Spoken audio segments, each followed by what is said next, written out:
Baik,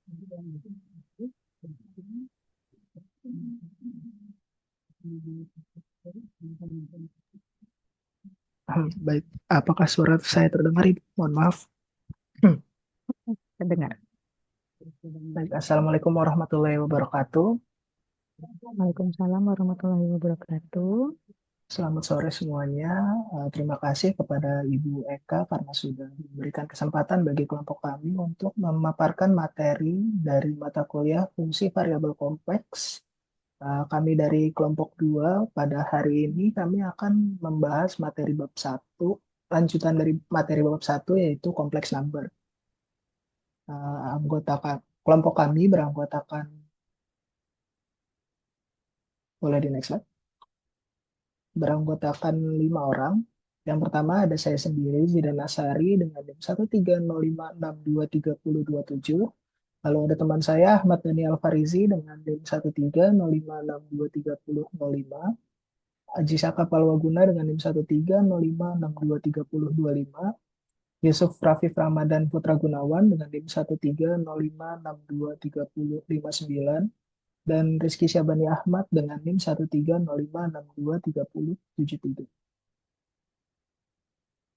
Pertama-tama, materi yang kami bahas adalah koordinat polar pada bidang kompleks yang akan dijelaskan oleh teman saya. Oke, yang materi pertama ini adalah koordinat polar pada bidang kompleks. Nah, ya, di kalkulus kan kita udah belajar ya kalau merubah koordinat X ke Y ke bidang polar kan berarti nanti jadi ada R dan theta. Nah, kita misalkan R dan theta ini merupakan koordinat polar dari titik X, Y. Nah, yang berkaitan dengan bilangan kompleks tan 0 dari Z sama dengan X ditambah Y. Nah, kan kita tahu ya kalau koordinat polar dari X itu adalah R cos theta dan koordinat polar dari Y itu adalah R sin theta. Nah, jadinya tinggal kita masukin aja nilai X dan Y-nya tadi dalam bentuk R dan theta tadi, maka akan menjadi Z sama dengan R dikali cos theta ditambah IR cos theta. Atau kalau R kita keluarkan, dia akan menjadi R dikali cos theta ditambah I sin theta.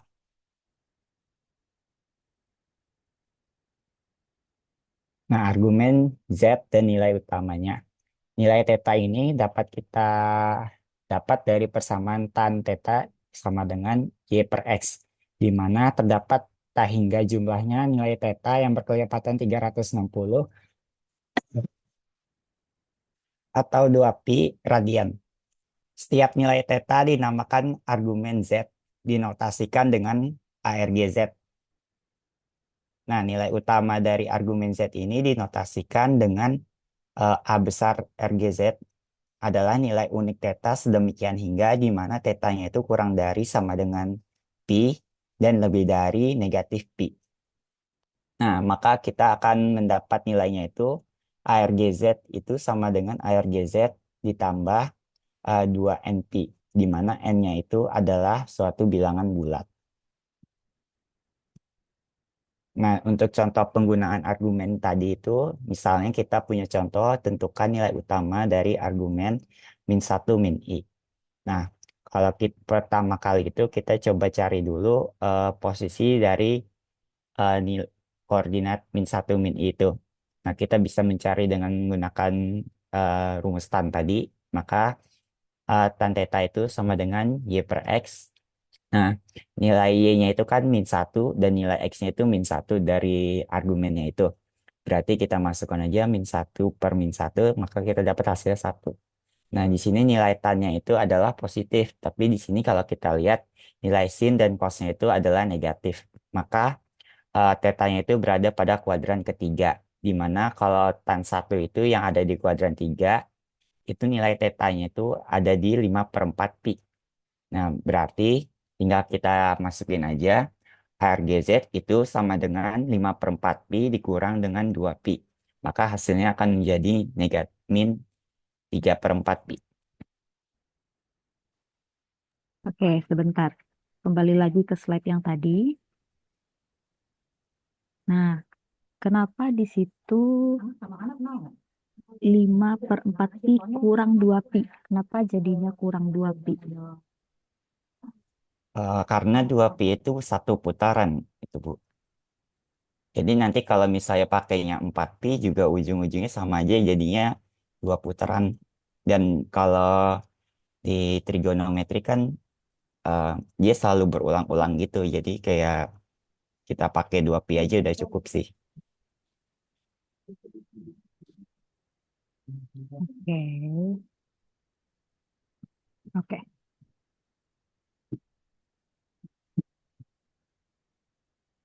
silakan dilanjutkan. Oke, selanjutnya bentuk eksponensial dari bilangan kompleks. Nah, di sini kita akan diperkenalkan dengan formula Euler, di mana itu adalah EI theta sama dengan cos theta ditambah I sin theta. Sehingga bentuk polar yang tadi kita punya itu Z sama dengan R dikali cos theta I sin theta, itu dapat kita ubah menjadi Z R EI theta. Nah, misalnya pada contoh bilangan kompleks, kita gunakan yang tadi, Z1 sama dengan min 1, min I. Nah, berarti nilai R-nya ini itu sama aja dengan akar dari min 1 kuadrat ditambah min 1 kuadrat sama dengan akar 2. Atau bisa kita bilang ini panjang dari jari-jarinya lah ya. Nah, sehingga bentuk eksponensialnya itu akan menjadi, nah yang R-nya kan tadi kita dapat akar 2 ya. Nah, terus kita punya tadi tetanya sebelumnya kita ketemu min 3/4 I, min 3/4 pi. Jadinya yang tetanya ini kita ganti dengan min 3/4 pi. Nah, untuk catatan tambahannya ini kita nggak harus menggunakan bilangan tet, eh, eh, catatannya itu kita tidak harus menyatakan bilangan kompleks dalam bentuk eksponensial nih. Dalam bentuk eksponensial itu nilai tetanya tuh nggak harus menggunakan argumen Z yang tadi min 3/4. Bisa juga kita gunakan yang 5/4 tadi. Kenapa? Karena ibaratnya itu kayak kita ngelihatnya tuh kalau yang min 3/4 kita ngelihatnya dari sumbu real yang positif, kita berlawanan arah dengan searah dengan arah jarum jam sejauh min 3/4 pi. Nah, tapi kalau yang menggunakan 5/4 pi itu kita melihatnya dari arah sumbu real yang positif tapi berputar dengan arah berlawanan jarum jam. Tapi nanti hasilnya juga sama, posisinya juga ada di sudut tan theta tadi. Hanya cuma berbeda POV aja. Oke, sebentar. Saya masih ini dengan yang tadi, slide yang contoh tadi, sebelumnya lagi. Nah, ya. Tadi kan kenapa pilih 2 pi? Karena itu kan perputaran ini. Kalau seandainya kita pilih 4 pi, bisa nggak itu?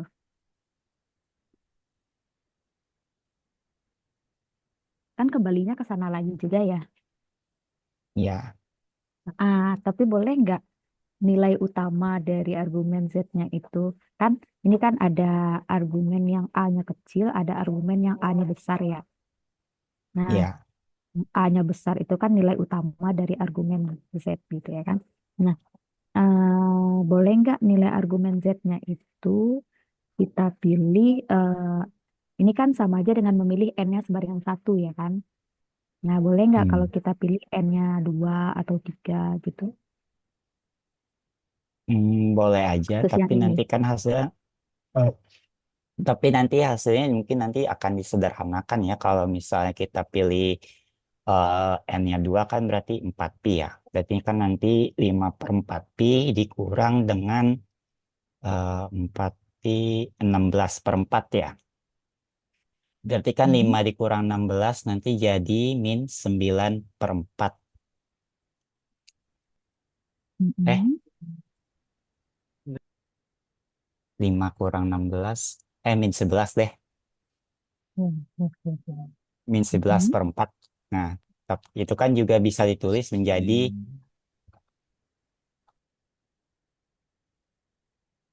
bentar, itu kan bisa menjadi 2 min 3/4. Nah, duanya itu kan berarti kan kayak menyatakan dia sudah berputar 2 kali. Nah, ujung-ujungnya kita juga ngambilnya min 3/4 pi tadi. Hmm. Jadinya yang jadi argumen Z-nya min 3/4 pi atau min 11/4 pi? Beda kan itu?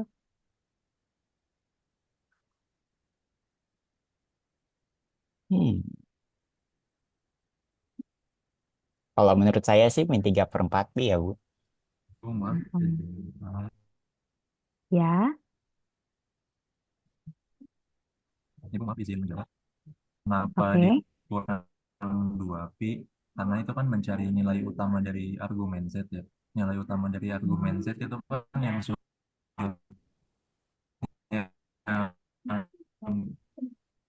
Suaranya terputus. yang ada Pak. Mohon Putus-putus. maaf kalau sudah jelas. Dimatiin dulu aja kameranya nggak apa-apa. Coba diulangi. Maaf nih apakah sudah jelas? Dah, sekarang udah kedengeran. Oke. Jadi nilai utama dari argumen itu kan sudut yang range-nya itu dari negatif pi sampai pi ya, Bu. Atau negatif 180 derajat sampai 180 derajat. Nah, 5 Mm-mm. per 4 pi itu kan 225 derajat. Kenapa Mm-mm. kita kurangnya 2 pi? Karena 5 per 4 pi kalau dikurang 2 pi itu kan 225 derajat dikurang 360 derajat itu negatif 145 derajat ya. Itu kan masih ada di dalam range negatif pi sampai pi. Nah, kalau seandainya Mm-mm. kita pakai nilai n lain, misalnya nilai n-nya 2, kan berarti nanti jadi 5 per 4 pi dikurang 4 pi. Atau 225 derajat Mm-mm. dikurang 720 derajat. Itu kan nanti hasilnya di luar dari range negatif pi sampai pi itu, gitu. Jadi makanya nilai n yang dipilih sama dengan 1. Oh iya, itu Nah, tadi alasan seperti itu, Bu. ya benar ya. Jadi nilai utama dari argumen Z itu harus berada dari mimpi, lebih dari mimpi sampai I, gitu ya. Mimpinya boleh masuk nggak sebagai argumen Z? Nggak boleh. Kan nilainya ada, nggak boleh ya. Kalau pi boleh masuk nggak? Kalau pi-nya boleh masuk. Ya, jadi nilainya dari mimpi sampai pi, tapi mimpinya nggak masuk. Yang boleh masuk itu adalah lebih dari mimpi sampai pi, gitu ya. Nah, kenapa? Jadi n di sini itu kita pilih sedemikian sehingga nanti nilai argumennya itu berada di dalam selang itu, gitu ya. Jadi kalau seandainya ini ditulis,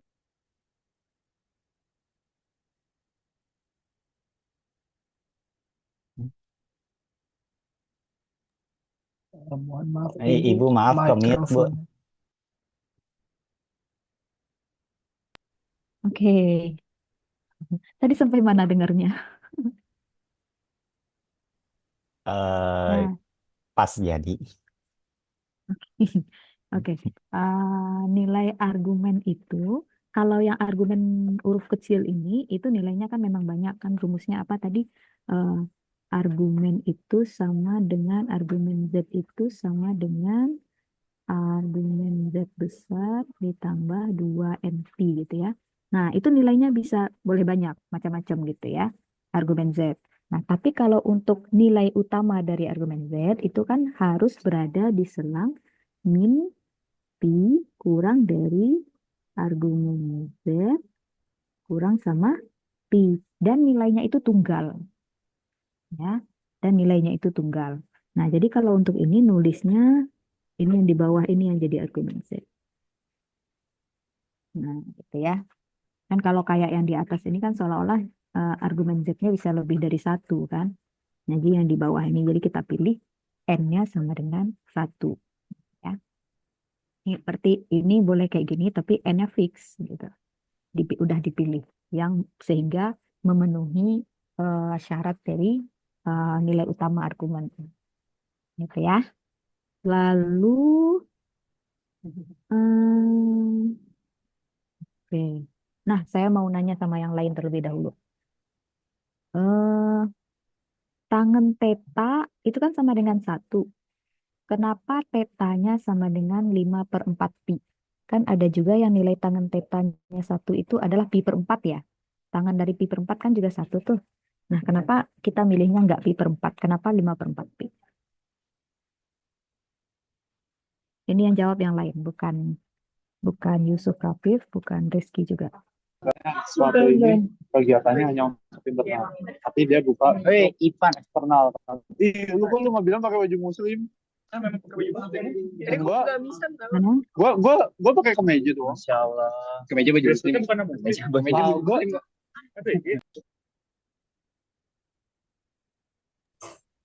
karena nilai Y sama X-nya itu ada di kuadran 3, Bu. Jadi yang Oke. sekitar di kuadran 3 itu adalah 5 per 4 pi. Oke. Jadi untuk menjawab pertanyaan ini, kita harus tahu posisi Z-nya itu kalau dibuat grafiknya itu posisinya di mana gitu ya. Kita harus tahu posisinya di mana. Ini kalau seandainya yang digambarkan kan ini X-nya -1, Y-nya -1. Berarti dia berada di, kan yang X-nya -1, Y-nya -1 berarti berada di sini gitu kan. Nah ini dia.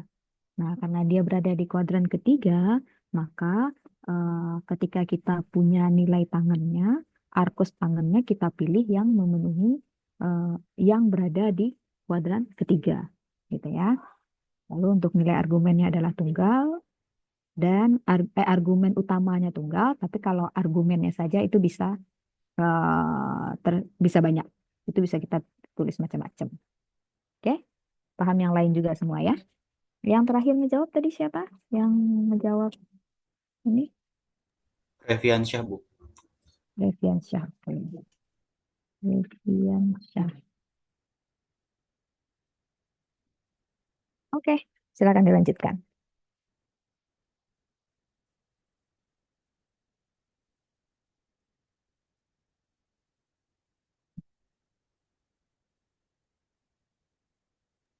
Oke, selanjutnya. Iseng banget. Ya, aneh.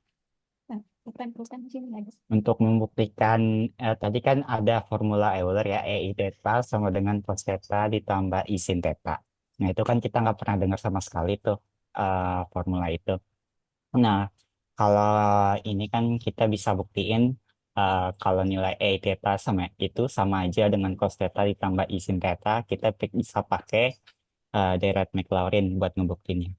Nah, kita tahu kalau deret Maclaurin dari EX itu adalah 1 ditambah X tambah X kuadrat per 2 faktorial tambah X pangkat 3 per 3 faktorial dan seterusnya.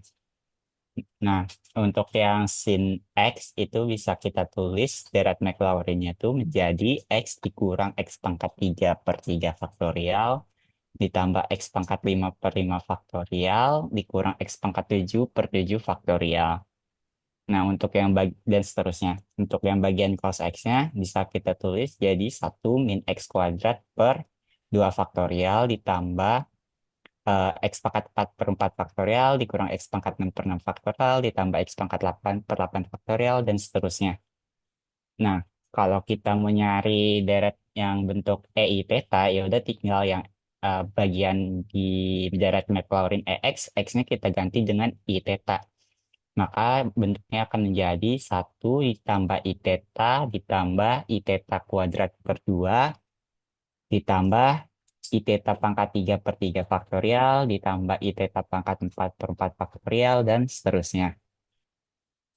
Nah, ya udah habis itu kita sederhanakan dikit jadinya 1 ditambah I theta itu I theta-nya tetap ya. Nah, ya untuk yang bagian I theta kuadrat, kalau I kuadrat itu kan hasilnya -1, makanya dia menjadi -1 theta kuadrat per 2 faktorial.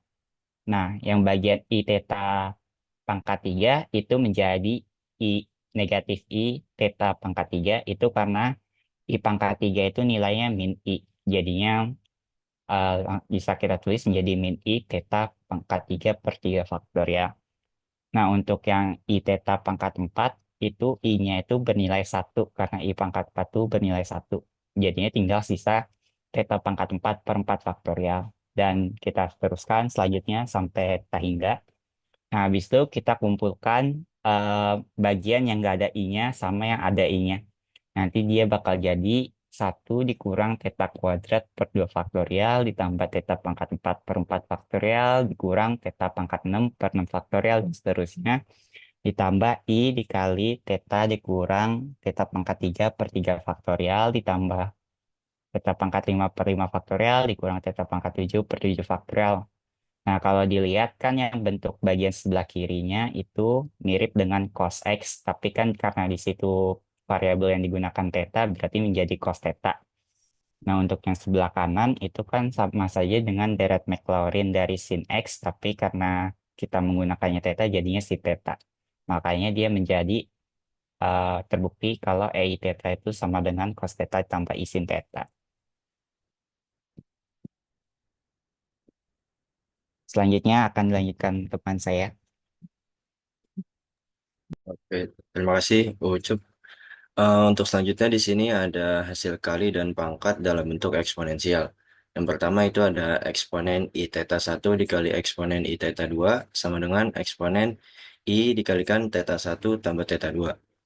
Dan juga untuk sembarang Z1 sama dengan R1 kali eksponen I theta 1 dan Z2 sama dengan R2 kali eksponen I theta 2 berlaku. Ada 4 rumusnya di sini. Nah, ini kita dapat dari mana? Itu penjelasannya di slide berikutnya.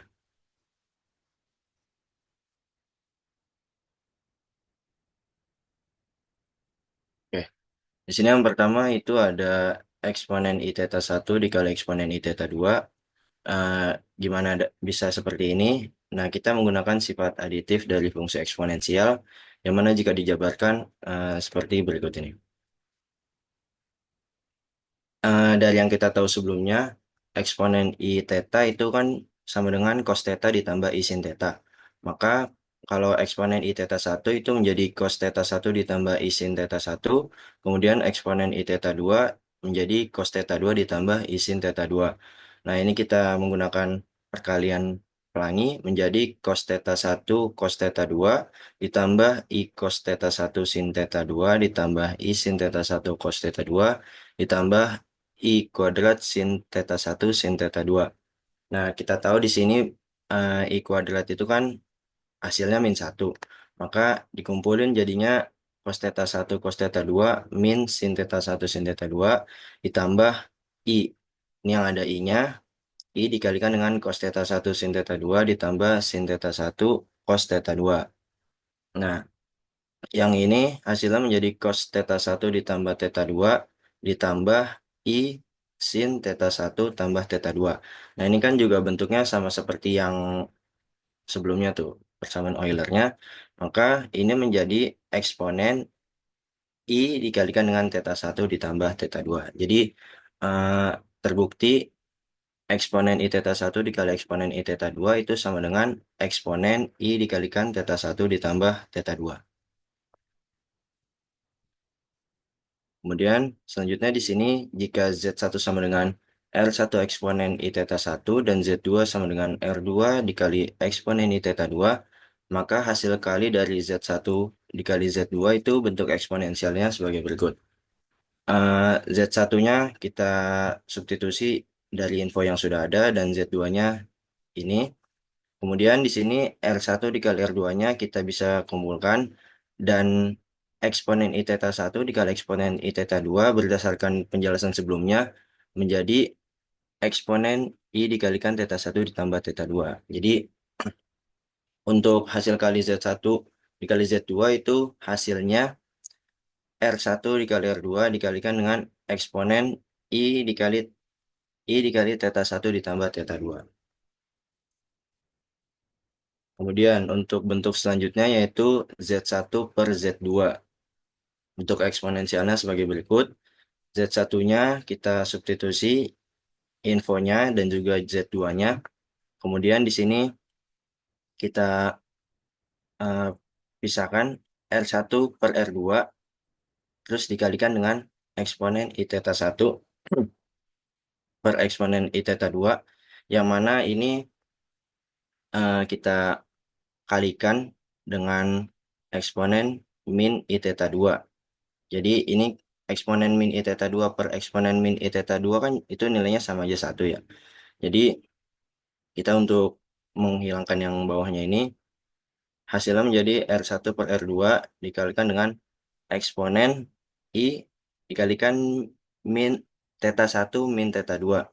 Ini seperti yang sifat sebelumnya, perkalian, jadi pangkatnya tinggal ditambah, cuma ini kan tambah min, jadi dikurang theta 2 per eksponen I0.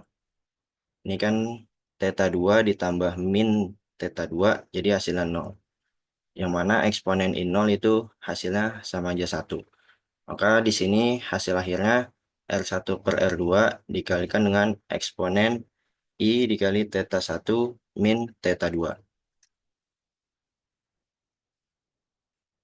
Kemudian yang ketiga di sini berdasarkan persamaan sebelumnya diperoleh bentuk inverse dari bilangan kompleks tan 0 Z sama dengan R eksponen I theta. Z inverse itu kan sama aja 1 per Z ya. Ini sama dengan Z-nya itu kita substitusi R eksponen I theta, lalu 1 ini kita kalikan dengan eksponen I0. Eksponen I0 kan juga nilainya sama aja 1. Nah, jadi berdasarkan definisi sebelumnya, jadi itu sama dengan 1 per R dikalikan dengan eksponen I dikali 0 min theta. 0 min theta itu kan sama aja min theta. Jadi hasilnya sama dengan 1 per R dikali eksponen min I theta. Untuk yang Z inverse. Kemudian di sini hasil penting lainnya untuk bilangan real Z sama dengan R eksponen I theta itu sebagai berikut. Yang mana kalau kita Z berpangkat N itu sama dengan R pangkat N eksponen I N theta. Di mana N-nya itu 0, plus minus 1, plus minus 2, dan seterusnya. Pembuktiannya itu dengan menggunakan metode induksi matematika. Jadi kalau kita misalkan N sama dengan 1, maka Z pangkat 1 itu sama dengan R pangkat 1 dikalikan eksponen I dikali 1 dikali theta. Itu nilainya kan sama dengan R eksponen I theta yang mana merupakan definisi awal dari Z itu sendiri. Jadi terbukti untuk N sama dengan 1. Kemudian kita asumsikan terbukti untuk N sama dengan M, di mana M merupakan suatu bilangan bulat positif dari rumus 1. Maka untuk N sama dengan M plus 1 itu bentuknya menjadi sebagai berikut. Z pangkat M plus 1 itu sama dengan Z pangkat M dikalikan dengan Z. Nah, Z pangkat M-nya itu hasilnya R pangkat M dikalikan eksponen IM theta. Nah, untuk Z-nya itu R eksponen I theta.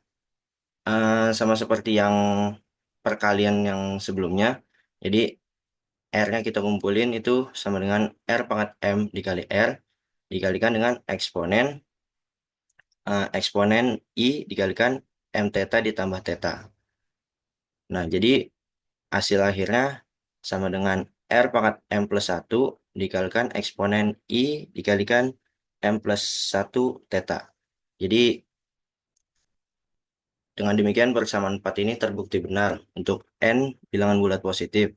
Yang mana hal ini juga berlaku saat N sama dengan 0, maka Z pangkat 0 itu sama dengan 1. Nah, selanjutnya di sini jika N-nya itu sama dengan min 1, min 2, dan seterusnya, dengan kata lain, kita definisikan Z pangkat N itu dalam bentuk inverse dari Z. Jadi, Z pangkat N sama dengan Z inverse dipangkatkan M. Yang mana M itu sama dengan min N. Jadi, kalau M itu sama dengan min N. Sedangkan N-nya kan itu di sini min 1, min 2. Jadi, kalau kita misalnya taruh N-nya itu min 1, nah, jadi kalau min N, min 1 kan jadi 1 ya. M-nya 1. Jadi kayak balik lagi bentuknya ke Zn-nya itu. Nah, karena persamaan 4 di sini berlaku untuk bilangan bulat positif, maka dari bentuk eksponensial 3, yaitu Z inverse, dapat disimpulkan bahwa Z pangkat N itu sama dengan tadi Z inverse pangkat M. Nah, di sini 1 per R-nya pangkat M, kemudian eksponen I min theta-nya pangkat M itu jadi dikali kan. eksponen IM min theta. Kemudian M-nya ini kita ganti jadi min N sama dengan 1/R dipangkatkan min N dikali eksponen I dikali min N dikali min theta. Nah ini kalau kita substitusi semua dengan min N, jadi R-nya kan itu bisa naik ya. Makanya di sini sama dengan R pangkat N dikali eksponen I N theta, di mana min kali min kan itu jadi positif. Nah, jadi untuk Zn itu nilai akhirnya R pangkat N dikalikan dengan eksponen I N theta, di mana N-nya itu bernilai min 1, min 2, dan seterusnya. Nah, jadi persamaan 4 ini terbukti untuk semua N bilangan bulat. Dan persamaan 4 ini nantinya bisa kita gunakan untuk mencari pangkat dari bilangan kompleks. Oke, selanjutnya di sini ada formula de Moivre, di mana kita berangkat dari formula Euler, yang mana berbunyi eksponen I theta itu sama dengan cos theta ditambah I sin theta. Kita bisa kembangkan menjadi formula baru untuk suatu N elemen bilangan bulat. Jika kita amati bahwa R sama dengan 1, persamaan 4 menjadi, kenapa di sini nggak ditulis R lagi? Karena kalau R sama dengan 1 pangkat N ya tetap aja 1 gitu kan. Nah ini menjadi sisanya eksponen I theta dipangkatkan N. Nah kalau pangkatkan ini jadi pangkatnya tinggal dikali ya. Jadi sama dengan eksponen I N theta, di mana N-nya itu 0 plus minus 1 plus minus 2 dan seterusnya. Nah berdasarkan informasi di atas dapat ditulis menjadi eksponen I N theta sama dengan cos theta ditambah I sin theta. Ini nilai dari eksponen I theta-nya dipangkatkan N. Nah, Kak, berdasarkan formula de Moivre ini bentuknya bisa menjadi cos N theta ditambah I sin theta, di mana N itu nilainya 0 plus minus 1 plus minus 2 dan seterusnya. Oke, kenapa di situ coba?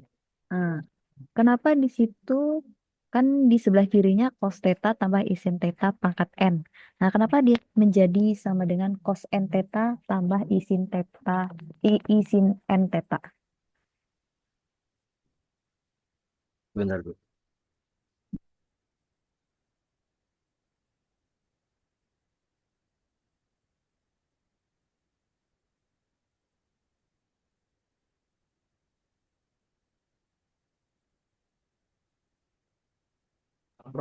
Izin menjawab, Bu, maaf.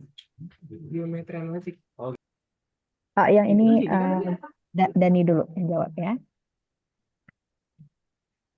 Ya, Dani dulu yang jawab.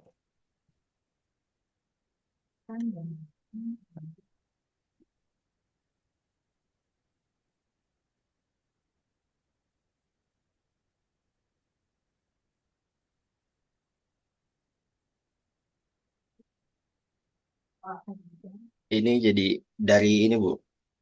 Ini kan dari Mhm. pembuktian Euler sebelumnya. Mhm.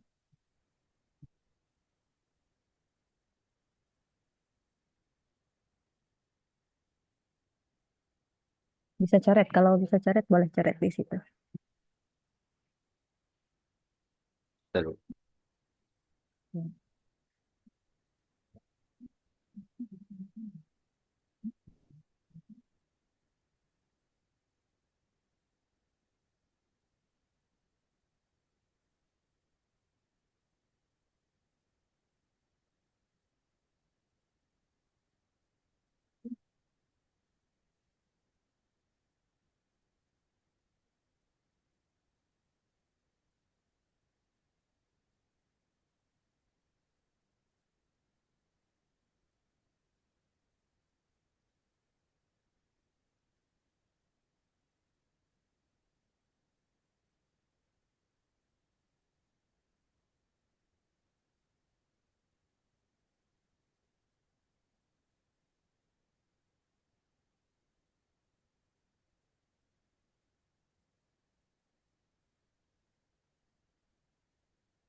Saya coba pahami dulu sebentar, Bu. Silakan.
Izin coba jawab, Bu.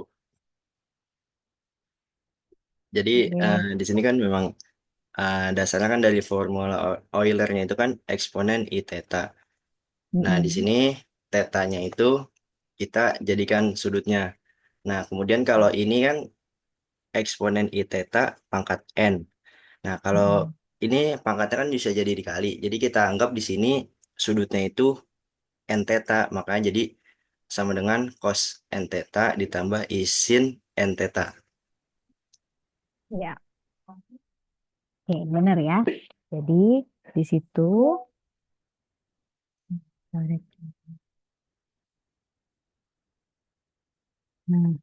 kan formulanya kita tahu bahwa E sin theta itu sama dengan cos theta tambah I sin theta. Nah, untuk yang ini karena E I n theta itu sama dengan E I theta kan boleh aja dipindahin kan posisinya dia perkalian biasa gitu kan. Nah, dan berdasarkan sifat pangkat biasa itu kan bisa dibuat seperti ini. Oh, ini udah ada ini kan ya. Nah, makanya kita bisa I theta-nya kita rubah jadi cos theta tambah I sin theta gitu ya kan. Nah, kemudian untuk yang bagian sininya, berarti kita ngolahnya kan ini I n theta. Nah, kita buat dia menjadi E I n theta-nya kita kurung. Nah, jadi theta kita yang baru sekarang adalah n theta.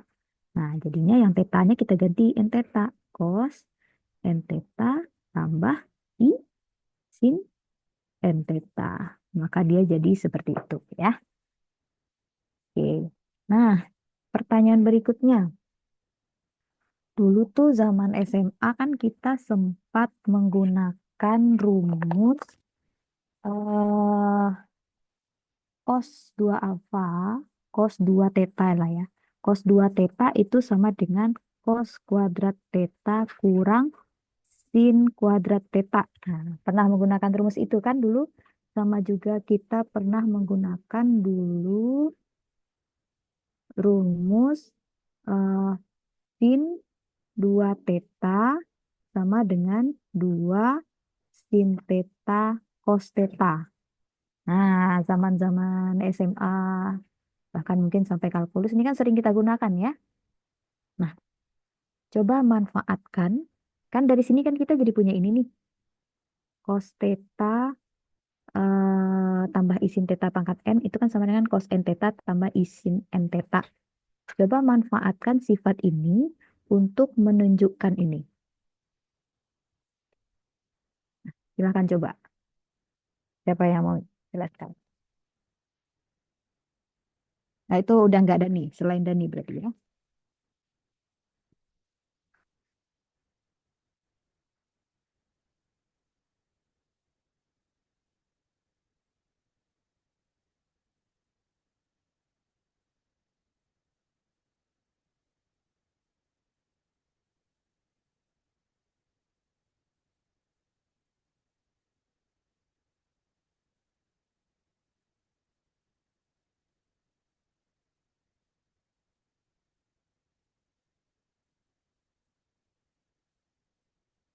Coba ya, semua nyoba ya.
Saya mau coba untuk menjawab Ibu.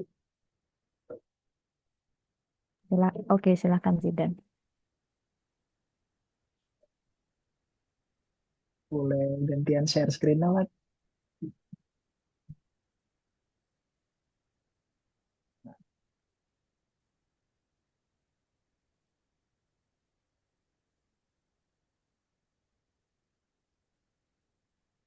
Oke, tadi sini kita kan punya, tadi kan kita punya cos theta ditambah i sin theta pangkat n itu kan hasilnya, bentar, itu kan hasilnya tadi cos n theta tambah i sin n theta ya. Mm-mm. Nah, di sini saya tulis cos, uh, saya masukin n-nya itu sama dengan 2. Mm-mm. Sama dengan 2. Jadi kan kita dapat cos theta tambah i sin theta pangkat 2. Itu di sini kita tinggal tinggal kali pelangi aja. Jadinya kita dapat nantinya setelah kita pangkatin 2 itu cos theta kuadrat ditambah 2 i sin theta cos theta dikurang sin theta kuadrat. Kenapa di sini ya sin theta kuadrat, kan ini kalau dikuadratin jadinya itu sin kuadrat, sin kuadrat theta dikali i kuadrat ya. I kuadrat itu kan min 1, jadinya tandanya di sini berubah jadi plus, jadi dari plus jadi minus.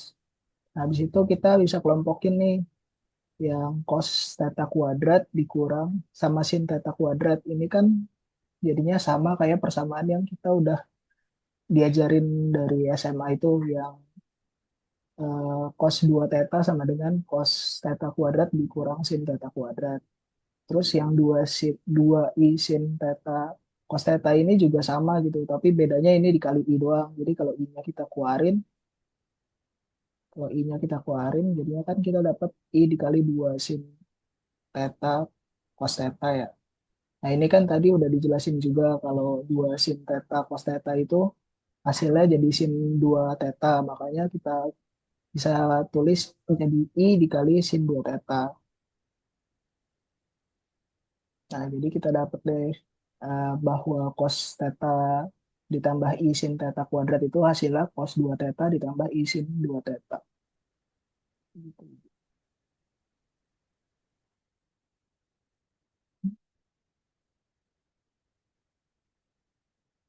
Oh, ini tadi kan kita mau ngebuktiin. Nah, jadi pura-puranya kita tuh belum tahu kalau si cos kuadrat theta kurang sin kuadrat theta itu sama dengan cos 2 theta. Nah, pura-puranya kita belum tahu itu. Lalu kita mau buktikan dengan rumus yang kita punya ini, kita ketemu itu gitu. Kalau ini kan kita udah pakai ya. Nah, sampai sini kan bener nih. Ketemu cos kuadrat theta kurang sin kuadrat theta tambah. Ini hati-hati ya di penulisannya. Kalau mau kuadratnya di situ, berarti harus ada tanda kurungnya. Nah, ya. Oke. Nah, ya. Tapi Kalau kalau gitu, seandainya nggak pakai kurung, kuadratnya di atas di depan cos kuadrat, di atas di depan cross ya. Nah, kan kita punya itu. Gimana cara nunjukin biar cos itu jadi cos kuadrat kurang sin kuadrat itu jadi cos 2 theta. maaf Ibu, berarti nunjukin yang ini biar jadi ini gitu. Iya, benar. Berarti tinggal dibalik aja Ibu, kan ini kita tahu cos 2 theta tambah i sin 2 theta itu berdasarkan rumus yang ini, berarti kan kita bisa ubah ke yang kiri ya. Berarti kita dapat Mm-mm. cos eh, cos theta ditambah i sin theta pangkat n, pangkat 2. Mm-mm. Nah, di sini baru tinggal kita pangkatin, tinggal kita kuadratin dalamnya jadi cos kuadrat theta tambah 2i sin theta cos theta dikurang Sin kuadrat theta. iya, sin kuadrat theta. Nah, jadi kan di sini sama aja kalau kita kelompokin juga cos kuadrat theta tambah 2i sin cos theta ini dulu. Kan jadinya bentar.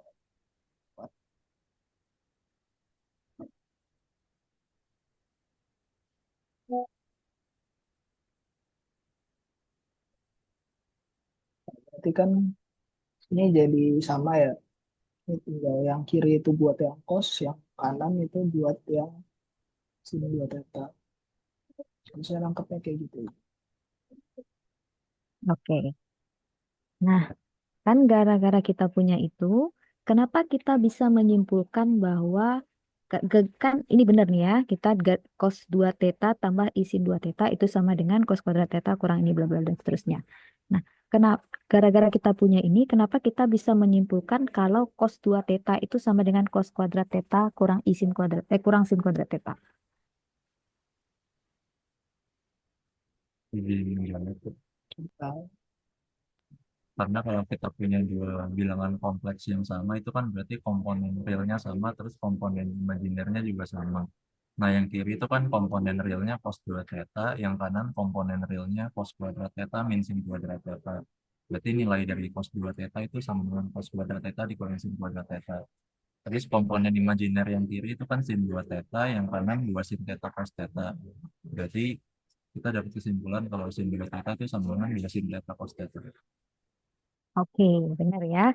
Jadi, eh kalau kita mempunyai dua buah bilangan kompleks, katakanlah bilangan kompleks Z1 itu adalah X1 tambah I Y1. Kemudian Z2 itu adalah X2 tambah I Y2. Nah, Z1 itu dikatakan sama dengan X2 jika real sama realnya itu harus sama, X1-nya itu harus sama dengan X2, kemudian imajiner sama imajinernya harus sama juga. Y1-nya sama dengan Y2. Kalau dua-dua ini terpenuhi, baru bisa dikatakan Z1 itu sama dengan Z2.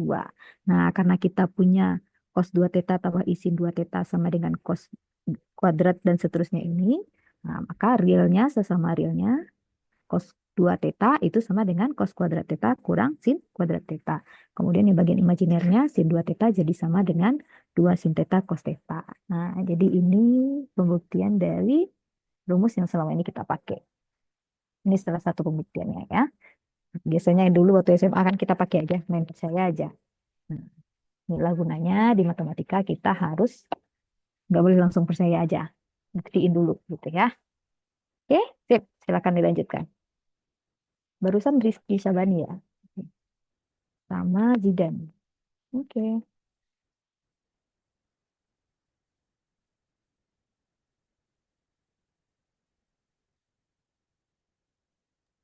izin melanjutin share screen-nya. Oke.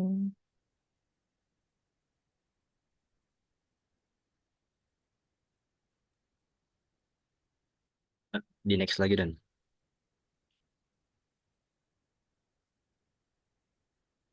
Oke, selanjutnya di sini ada contohnya. Tentukan hasil dari bilangan kompleks min 1 ditambah I dipangkatkan 7 dalam bentuk eksponen. Next. Nah, jadi kita tahu berdasarkan sebelumnya itu Z sama dengan ini min 1 ditambah I. Yang mana itu sama dengan R cos theta ditambah I sin theta. Kemudian kita tentukan modulus R-nya dengan sama dengan akar X kuadrat ditambah Y kuadrat. Tadi di penjelasan sebelumnya juga ada di bagian yang penjelasan pertama. Nah, ini X-nya itu kita substitusi min 1 dan Y-nya itu 1. Jadi akar min 1 kuadrat ditambah 1 kuadrat sama dengan akar 1 ditambah 1 itu sama dengan akar 2. Jadi nilai R-nya itu sama dengan akar 2. Kemudian kita menentukan argumen tetanya. Jadi min 1 plus 1, min 1 plus I itu sama dengan akar 2 dikalikan dengan cos theta ditambah I sin theta. Kemudian kita kali ke dalam. Jadi min 1 plus I itu sama dengan akar 2 cos theta ditambah akar 2 I sin theta. Next.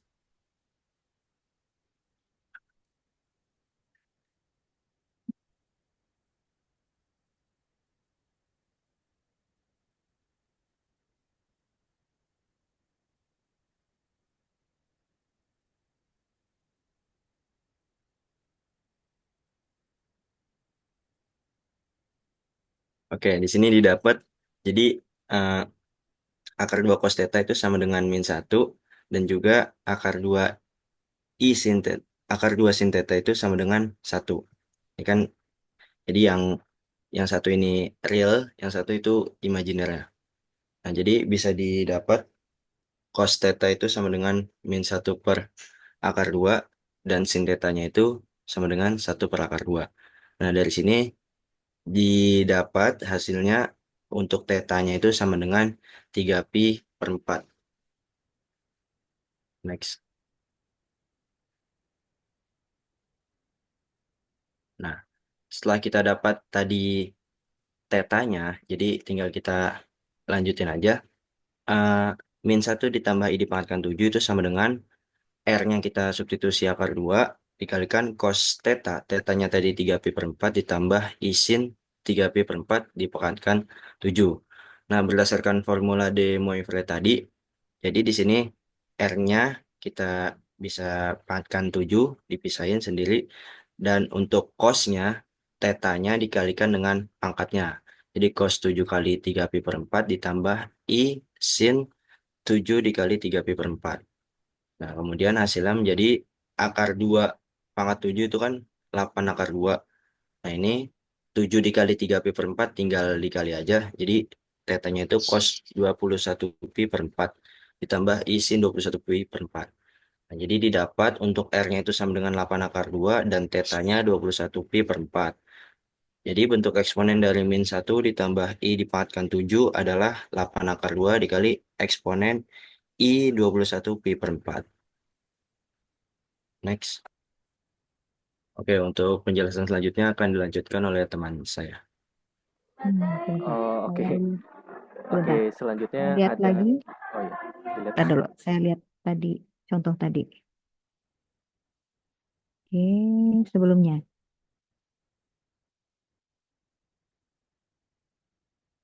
Oh, oke. Ini contohnya tentukan hasil dari bilangan kompleks ini dalam bentuk eksponen. Oke. Nah, contoh ini juga bisa kita sederhanakan. Ini kan I plus min 1 pangkat min 1 plus I pangkat 7 kan ya. Min 1 plus I pangkat 7 ini juga bisa kita sederhanakan menjadi saya coret ini dulu. Bentar. Nah,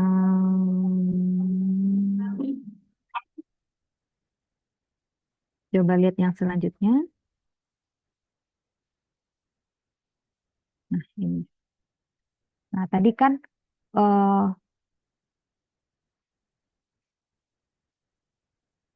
untuk menentukan yang sebelumnya lagi deh. Yang sebelumnya lagi deh.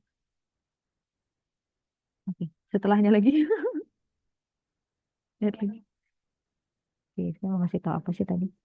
8 akar 2 I pangkat 21 per 7. Oke. Sebenarnya bentuk ini itu juga bisa kita tulis balik lagi ke sebelumnya. Balik lagi ke sebelumnya. Nah, kan sebelumnya kita udah tahu ya kalau Z itu dapat ditulis sama dengan R E apa theta I theta gitu ya, Iya, Bu. ya kan? Nah, lalu R-nya kan udah ketemu nih akar 2. Tetanya ini itu juga bisa kita lakukan dengan mencari argumennya tadi. Jadi cari argumennya aja. Bisa kita lakukan dengan mencari argumennya. Boleh di tempat yang kosong tadi. Nah, jadi saya hapus dulu. Nah, kan kita mau min 1 tambah I pangkat 7. Nah, itu kan sama dengan Z itu kan sama dengan R, E, I. Tapi ini bukan mau nyari bentuk eksponensialnya ya. Saya mau ngasih tahu yang lain. I theta. Nah, theta itu adalah argumennya.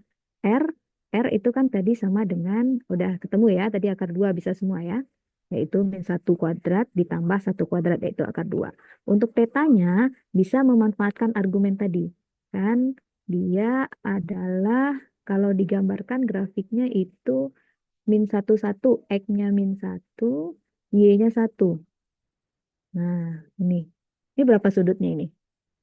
Berapa tetanya ini? Bisa langsung ditebak kan kalau angkanya cantik kayak gini? 135. 135, ya benar. 135 berarti 3 pi per 4 ya. 3 pi per 4. Nah, berarti ini sama dengan akar 2 E pangkat 3 pi per 4 I. Gitu kan jadinya? Pangkat 7. Ya. Nah, 7 itu bisa kita masukin ke dalam kan? Berarti ini jadi 2 pangkat 7 per 2 E pangkat 7 kali 3, 21 per 4 pi I. Gitu ya jadinya ya. Tadi ketemu berapa tadi yang di slide? Iya sama Bu. Sama ya. 21 pi per 4. Oh ya, sama 8 akar 2 ya benar. Nah, apa hal menarik lain yang bisa kita simpulkan di sini? Coba di tempat yang kosong tadi lagi. Oke. Apa hal menarik lain lagi yang bisa kita temukan di sini? Nah, 2 pangkat 7 per 2 itu kan sama dengan 8 ya, yang tadi ya. 8 akar 2. 8 akar 2.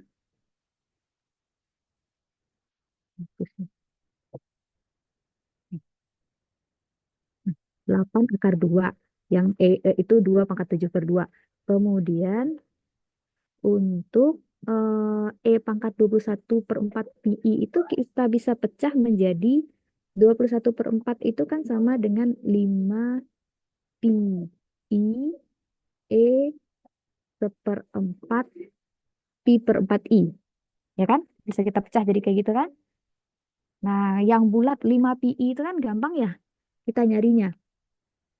Saya nggak hafal ini apa namanya trigonometri itu saya nggak hafal, tapi saya bisa menentukan jawabannya. Biasanya saya pakai ini. Pakai ini kan E5pi itu kan cos 5pi tambah I sin 5pi gitu ya. Nah, berarti cos untuk yang cos itu mulai dari 1 ya. Nah,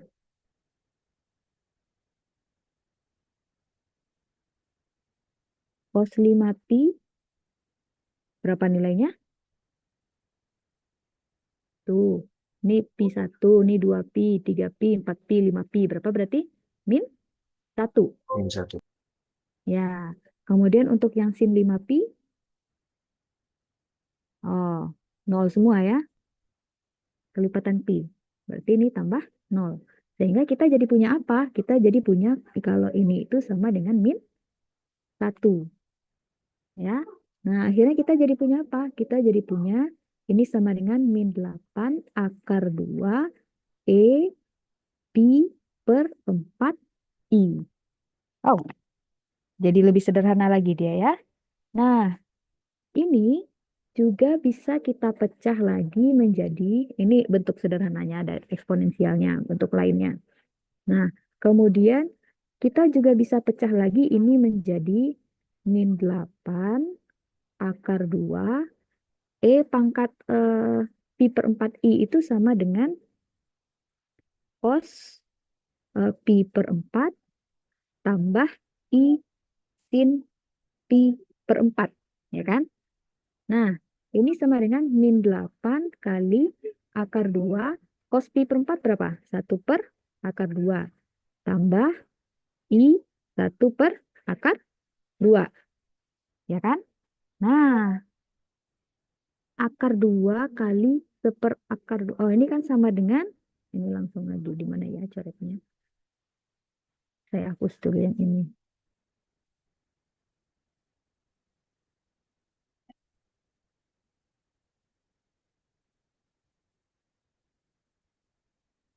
Hmm.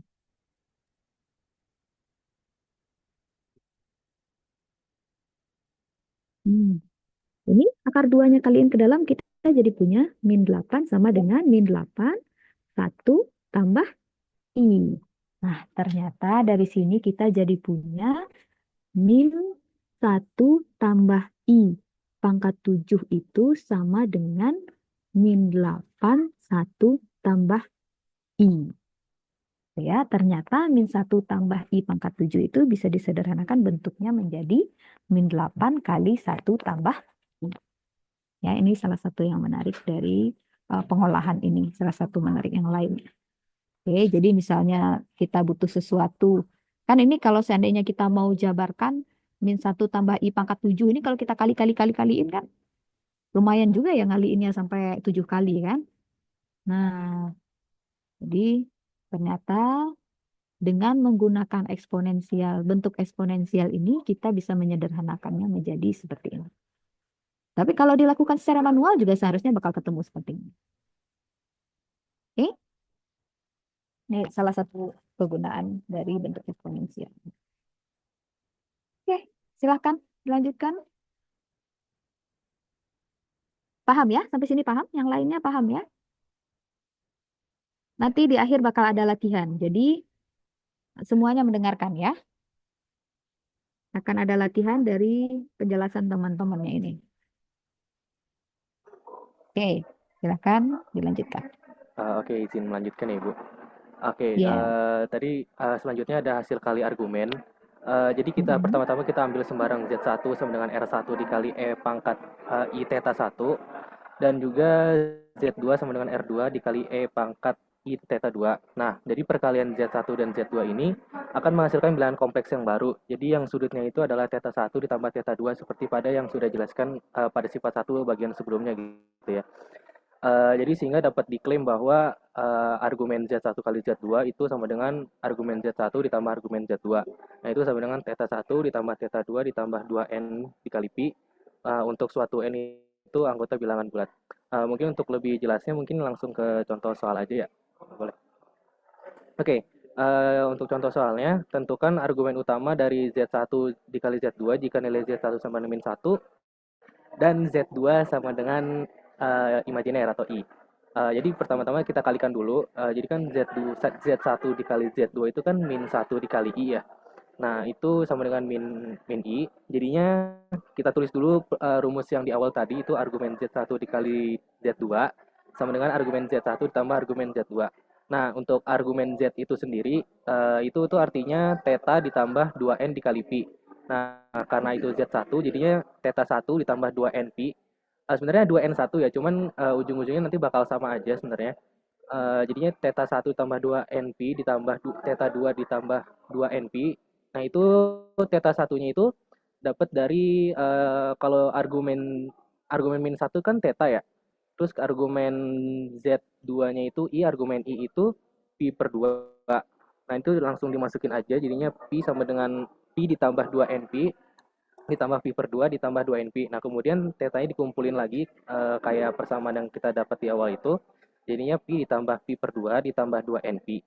Nah, itu kan kalau misalnya pi ditambah pi per 2 itu kalau kita jumlah itu kan hasilnya di luar range min pi sama pi ya kalau nggak salah itu ya. Nah, itu kan tujuan kita kan nyari argumen utama. Nah, sedangkan argumen utama itu kita harus range-nya itu kan harus berada di antara min pi sama pi. Jadi kita ambil aja misalnya n-nya itu sama dengan min 1.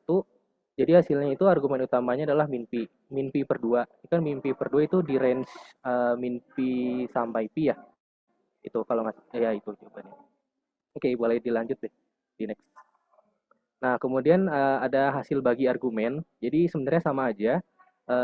Ambil sembarang Z1 sama dengan R1 dikalikan E pangkat I theta 1 dan Z2 sama dengan R2 dikali E pangkat I theta 2. Nah, pembagian Z1 dengan Z2 ini itu akan menghasilkan bilangan kompleks baru yang sudutnya adalah theta 1 dikurang theta 2 seperti sifat 2 pada bagian yang sudah jelaskan sebelumnya. Sehingga dapat diklaim bahwa argumen Z1 per Z2 itu sama dengan argumen Z1 ditambah argumen Z2 pangkat min 1.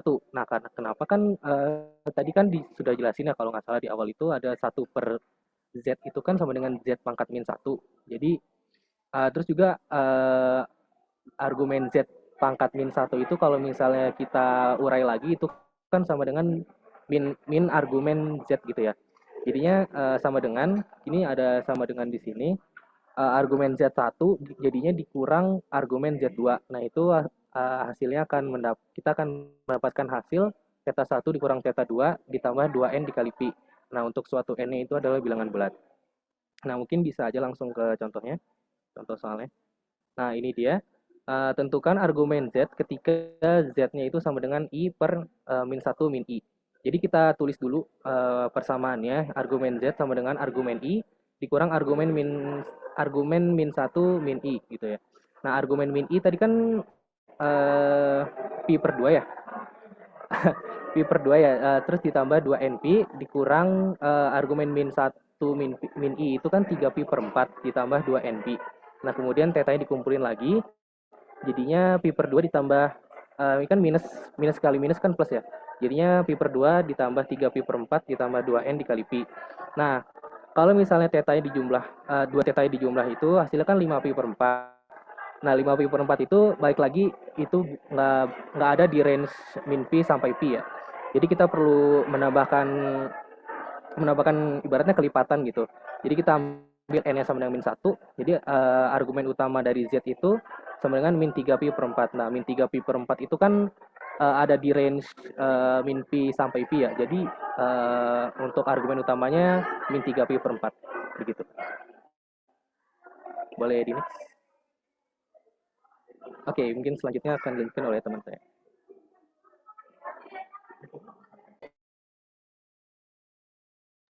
Maaf, slide-nya kayaknya skip 1 loh.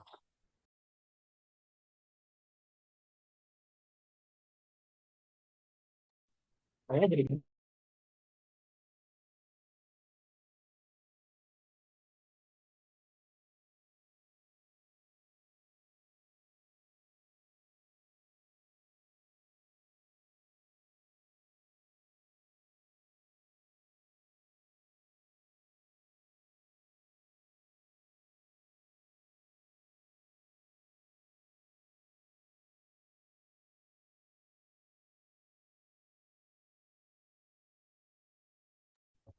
Nih, jadi untuk selanjutnya kita akan bahas tentang akar bilangan kompleks.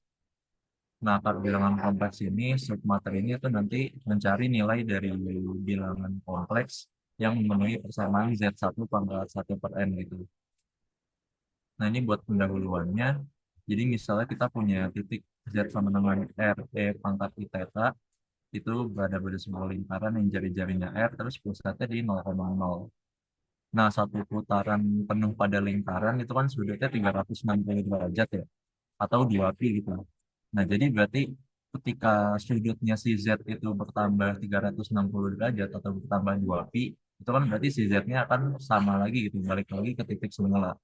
Jadi makanya setiap tetanya itu lipatan 2pi, Z-nya akan balik lagi ke titik awal atau nilainya jadi sama lagi.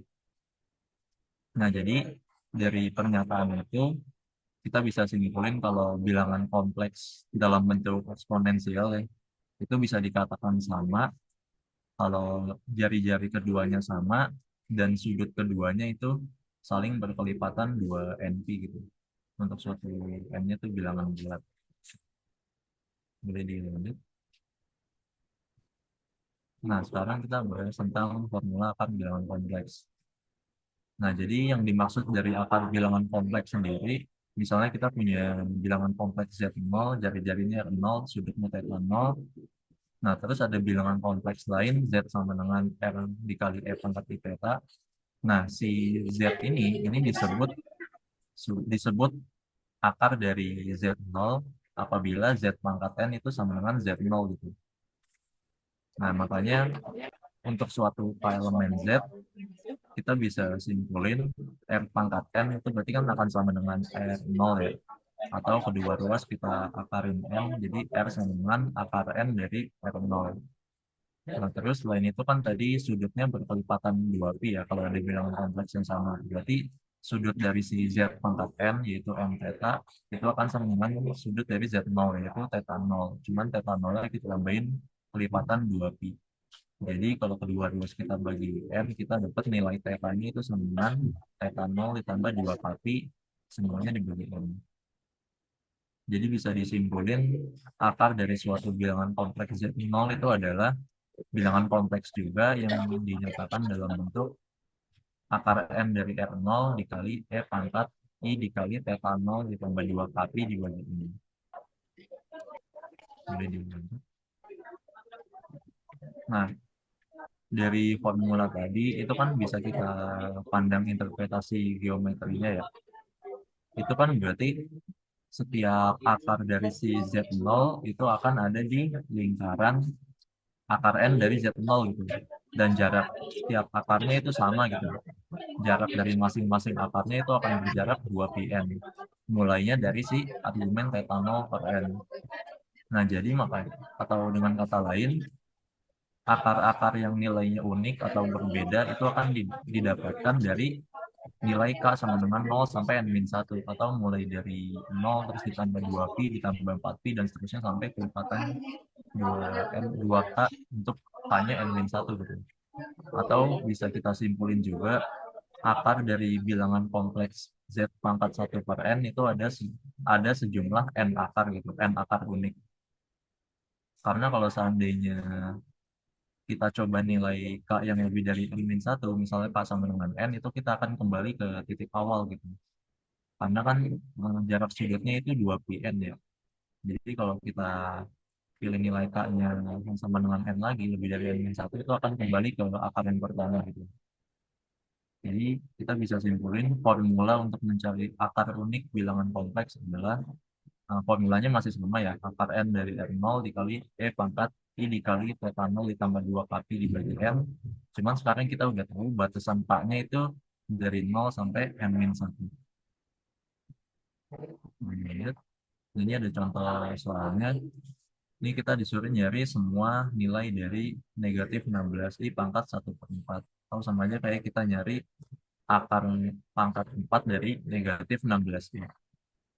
Nah, buat langkah pertamanya itu kita misalin dulu Z sama dengan negatif 16i, terus si Z-nya ini kita transformasi ke bentuk eksponensial, nah bukan bentuk polar, bentuk eksponensial.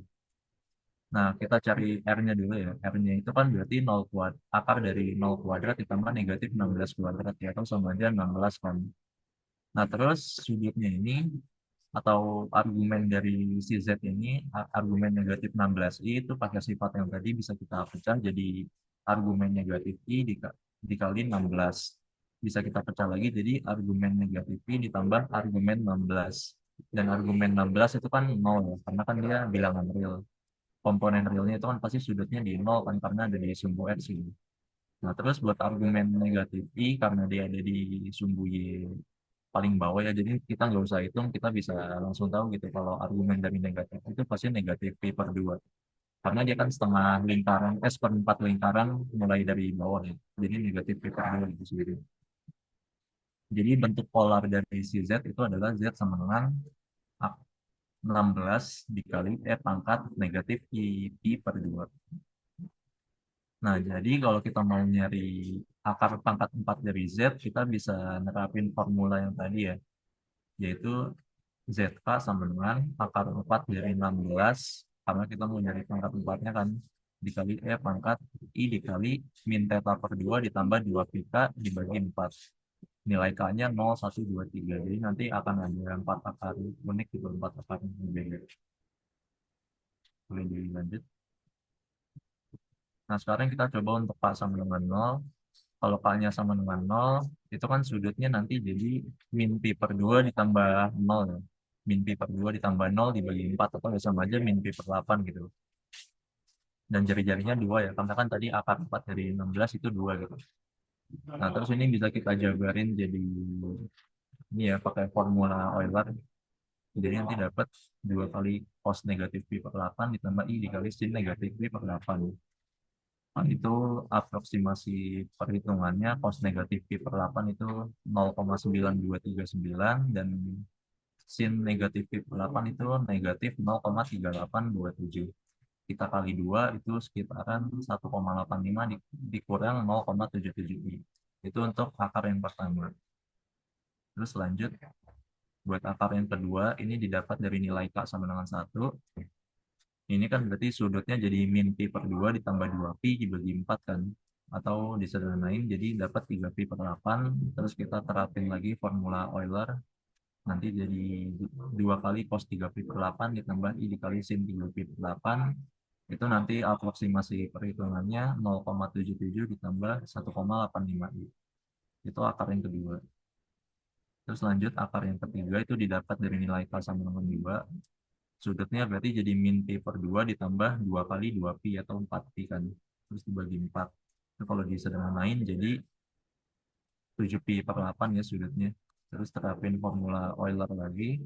Nanti dapat 2 kali cos 7 pi per 8 ditambah i dikali sin 7 pi per 8. Aproksimasinya itu negatif 1,85 ditambah 0,77 pi. Terakhir akar yang keempat didapat dari nilai K sama dengan 3. Boleh dilanjut. Akar yang keempat didapat dari nilai K sama dengan 3. Sudutnya kan berarti jadi negatif pi per 2 ditambah 3 kali 2 pi kan. Terus dibagi 4. Karena kalau disederhanain jadi 11 pi per 8. Terus kita terapin formula Euler lagi. Jadi nanti 2 kali cos 11 pi per 8 ditambah i dikali sin 11 pi per 8. Itu aproksimasi perhitungannya negatif 0,77 dikurang 1,85 i. Boleh dilanjut.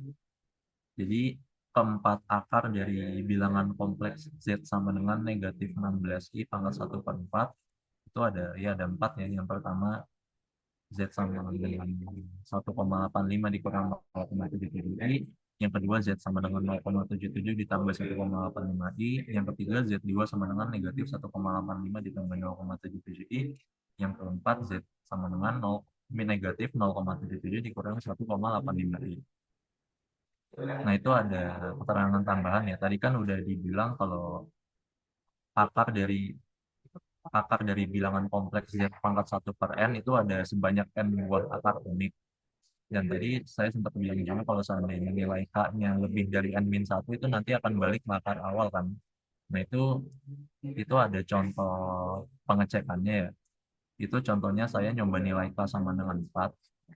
Ketika K-nya sama dengan 4, itu nilai Z-nya, Z4-nya atau akarnya itu sama dengan 1,85 dikurang 0,77i. Yang padahal itu kan sama aja nilai dari Z0 kan. Dan kalau kita coba cek nilai Z5 itu juga akan sama dengan Z1, Z6 juga akan sama dengan Z2, Z7 akan sama dengan Z3, dan ketika kita coba Z8 itu akan kembali lagi ke Z0 gitu. Karena ilustrasinya seperti gambaran lingkaran yang tadi udah dikasih, karena setiap kita setiap K-nya sama dengan N itu kan nanti akan balik lagi ke akar awal gitu. Nah, jadi makanya untuk bilangan kompleks Z sama dengan bilangan kompleks Z pangkat 1 N itu hanya punya N buah akar unik ini. Materi selanjutnya akan membahas daya pada bidang kompleks akan dilanjutkan oleh teman saya. Baik, terima kasih Wani. Selanjutnya kita akan membahas daerah pada bidang Sebentar, kompleks. Zidan. Baik, Bu. Zidan. Ya. Mungkin untuk ininya, presentasinya kita lanjutkan di pertemuan minggu besok ya. Sampai sini dulu presentasinya. Bentar. Materinya sampai mana? Tinggal Zidan aja ya yang belum. Iya, Bu. Tinggal Oh, tinggal. gambar-gambar ini doang. Oh iya, minggu depan aja deh. Ini. Yang gambarnya minggu depan aja ya, nggak apa ya, Zidan ya. Berarti minggu depan Zidan terus baru lanjut ke kelompok berikutnya. Nah, ini kan kita ada waktu kita tuh sampai 17.30 ya. Biar kita ada waktu buat latihan. Kita Eh, Tapi salah satu silakan soal latihan, siapa ya. salah satu soal latihannya ada materi ini, Bu, atau latihannya bukan dari yang disiapin kelompok. Oh, ada soal latihannya ya di sini ya. Iya, Bu. Nah, soal latihannya di mana? Eh, buat yang kita taruh di drive belum ditaruh sih Bu. Oh, belum ditaruh soalnya. Iya, Hmm.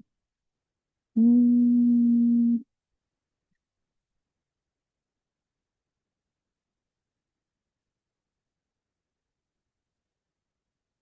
Mungkin coba dikirim ke saya dulu soal latihannya. Ke saya aja. Jafri baik. berarti. Ya.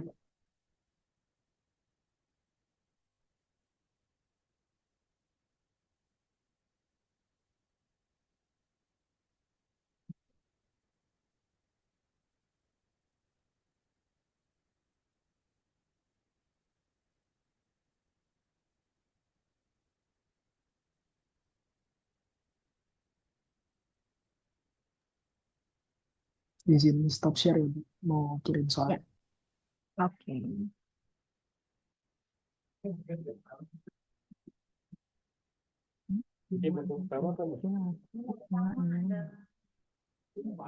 Drama dari Bapak.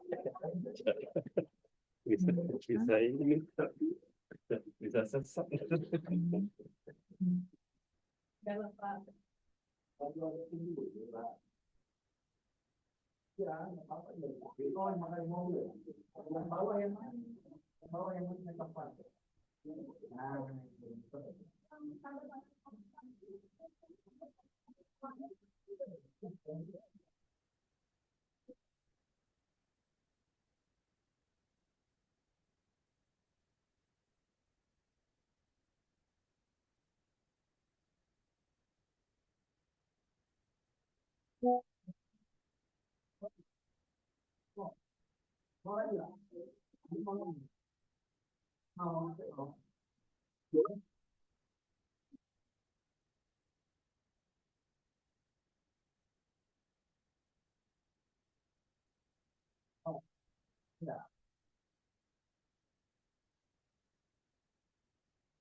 Oh, oke, boleh.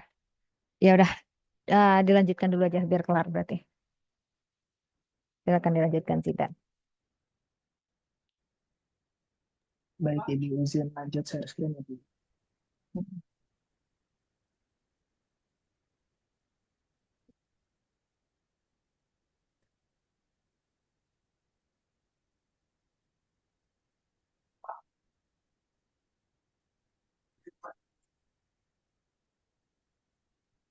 Oke, jadi selanjutnya kita akan membahas mengenai daerah pada bidang kompleks. Hal pertama yang kita mau bahas itu lingkungan atau neighborhood. Lingkungan atau neighborhood itu. Ini apa sih? Jadi suatu lingkungan epsilon bagi suatu titik random yang kita sebut Z0 itu didefinisiin sebagai himpunan atau kumpulan dari titik-titik Z di bidang kompleks dengan radius epsilon dan titik pusatnya Z0 itu sendiri tadi. Nah, eh, si lingkungan ini itu bisa Mau direpresentasiin ngapain? pakai persamaan nilai mutlak Z dikurang Dikasih Z0 jadwalnya. kurang dari epsilon, di mana epsilonnya di sini harus bernilai positif. Salah contoh gambarnya adalah ada yang di kanan ini. Jadi untuk sembarang Z0 itu yang disebut lingkungan tuh adalah si lingkaran ini. Nah, si lingkaran yang tuh.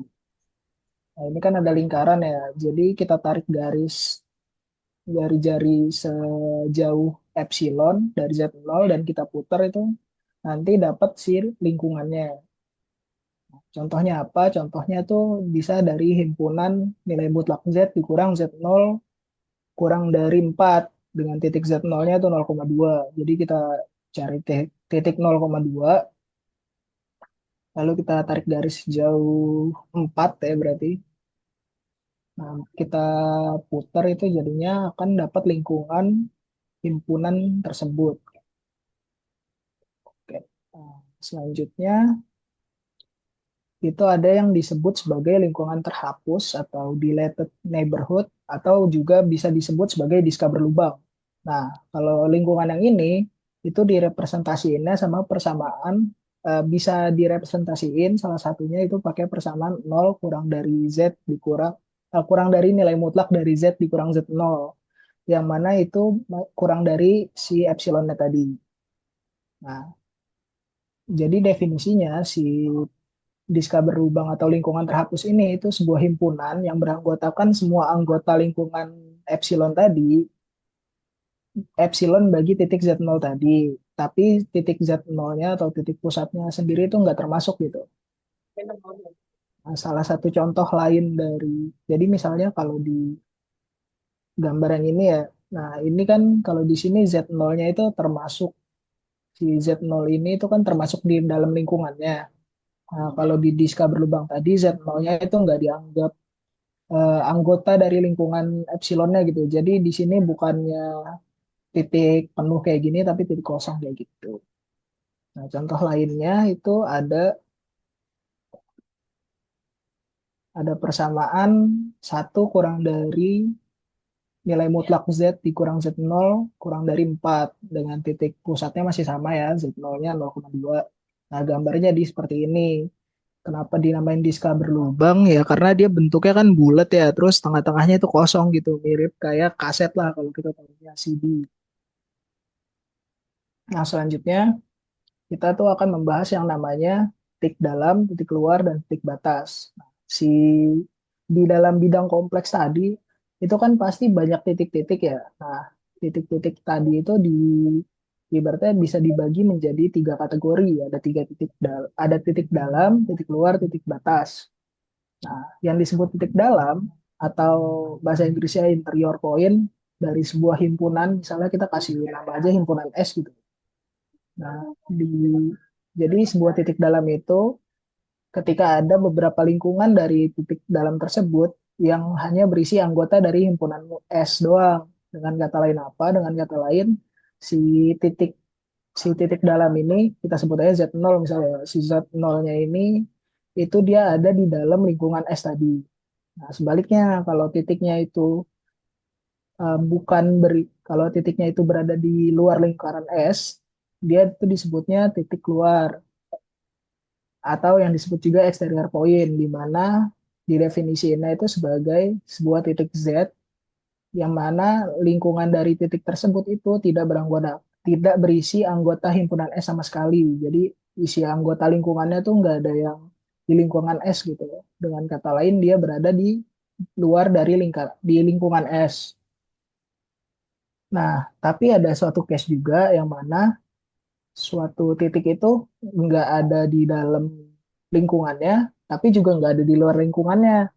Nah, titik ini disebut titik batas atau yang disebut juga boundary point, di mana dia itu kalau kita cari lingkungan di sekitarnya, lingkungan dari titik Z ini itu nantinya akan berisi setidaknya satu anggota S dan setidaknya satu anggota yang bukan S, bukan anggota himpunan S.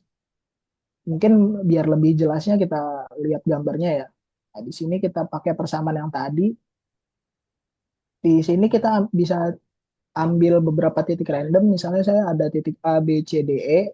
Nah, kalau dari titik A, ini dia disebutnya titik batas. Kenapa? Karena dia tuh pas banget gitu di perbatasan antara si lingkungan S sama dan luar lingkungan S gitu kan. Di sini dia bisa kita lihat dia tuh benar-benar di ujungnya ya. Nah, yang A itu dia karena dia nggak di dalam tapi juga nggak di luar, itu tuh dia disebutnya titik batas. Nah, sama juga kayak B, dia juga titik batas. Nah, sementara titik D itu di luar lingkarannya kan, di luar lingkungannya, maka dia disebut titik luar. Sama kayak titik E juga. Nah, titik dalam itu contohnya channel karena dia di dalam si lingkungannya tadi. Untuk simpelnya kayak gitu penjelasan simpelnya. Oke, selanjutnya kita akan bahas mengenai jenis-jenis himpunannya, lingkungannya gitu. Ada dua jenis, yaitu ada open set sama closed set. Nah, di sini ada dua, saya punya dua persamaan ya. Yang satu Z dikurang Z0 kurang dari 4, titiknya juga, titik pusatnya sama 0,2. Nah, satu lagi Z dikurang Z0, nilai mutlaknya itu kurang dari atau sama dengan 4.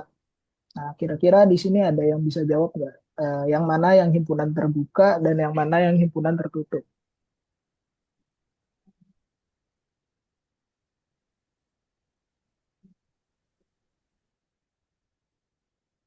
Oke, karena mungkin udah sore ya, udah ngantuk, jadi kita lanjutin aja. Jawabannya ada di slide selanjutnya, ini share. Nah, jadi suatu himpunan itu dikatakan terbuka atau open set itu kalau dia tidak beranggotakan titik batasnya sama sekali. Jadi kayak si titik A sama titik B tadi itu bukan anggota dari si himpunannya gitu.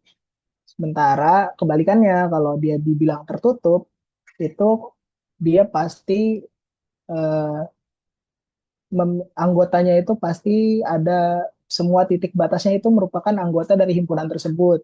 Nah, ada lagi kasus yang lain di mana suatu himpunan itu nggak bisa kita bilang himpunan terbuka dan nggak bisa kita bilang himpunan tertutup gitu.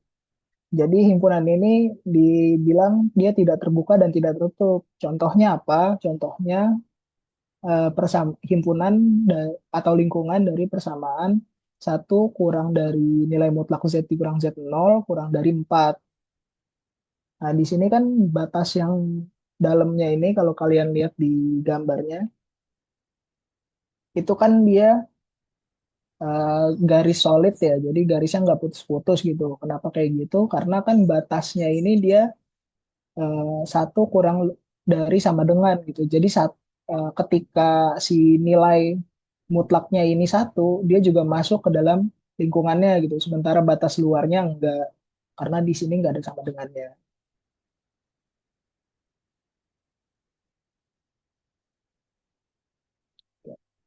Nah, selanjutnya kita akan bahas mengenai konektivitas atau keterhubungan.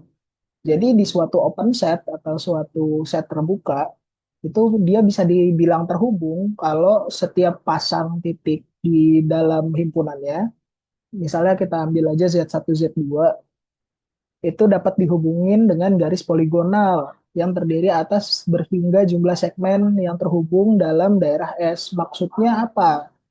Nah, maksudnya si garis poligonal ini tuh garisnya harus garis lurus.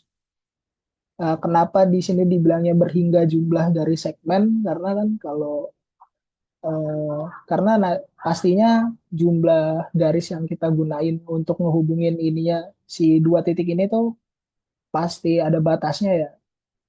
Kayak misalnya nih di contoh gambarnya di persamaan ini, persamaan satu kurang dari nilai mutlak Z dikurang Z0 kurang dari 2, dia kan terbuka, maka udah memenuhi syarat open set ini nih. Tadi kan syaratnya open set dikatakan terhubung kan.